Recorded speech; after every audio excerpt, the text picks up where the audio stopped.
auto shutdown canceled. In this video, we're going to talk about adding materials to our project. In this case, we're still working with our same project we've been working with, the executive display ad for the Georgia Cyber Center. As we begin to add materials to the project, in our navigation pane here on the right hand side, we want to select where we're putting the materials. So in this case, we're putting them in this defined location of Executive Suite. And then we want to select what system we're working with, whether it's our presentation display, etc. So in this case, we're going to select presentation display. Now we have an OFE or an owner furnished display that's going in this room. They haven't communicated to us what model that is. We're going to not put a display in this project. We're going to start by putting a mount though. We're going to assume that our standard Chief LTM1U is going to be sufficient for the display that they have. So we're going to come over to the left hand side, our tab for Product Explorer. And these are our standard products in our product catalog.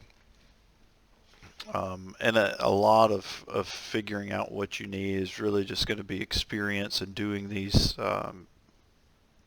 over and over as time goes on. We know that our mount that we typically use is a Chief LTM1U.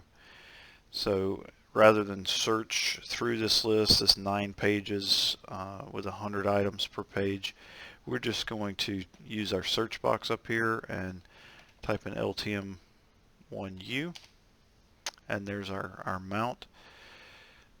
We're going to add that to the project. So by having our location selected and our system selected, when we bring our mount in, we can see that it assigns the location, RV2 Executive Suite, and it assigns it to the system presentation display. In the system, we're going to have some input sources. We're going to have an AM200. We're going to have a wall plate. So let's now select our input sources system. Come to our Product Explorer, and we're going to look for our air media. So in this case, we're going to use the AM200. So I didn't type my syntax 100% correct.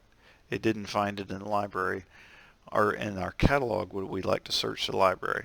Well, we know this item's in our catalog. I just didn't type it 100%. I believe it's AM-200. I'm going to say no. I'll come back and let's throw my dash in there.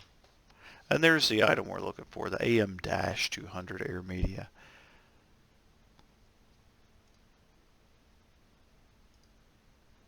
And we're going to throw that into our project. So now we have our display mount and our input source. I'm not going to belabor this video with adding all of the different input sources and features. We're just going to throw those few in. Our infrastructure piece, we know we need data. Here's our data component. We're going to add that to our project. And we know we need electrical. In this case, a duplex outlet is probably fine. So electrical duplex receptacle. We have that in our project. Alright, the next video we're going to really kind of go into the labor portion of it, the installation labor. I'm going to save that for its own video because I want to get into a little bit of detail about the hours and how we apportion those things. So that's going to conclude this video. That's a simple just how to get those products into the project and getting them to assign correctly as you add them to the location and to the system. There are other things that we can do, more advanced things that we can do in these projects that we'll get into in later videos. This is the basics.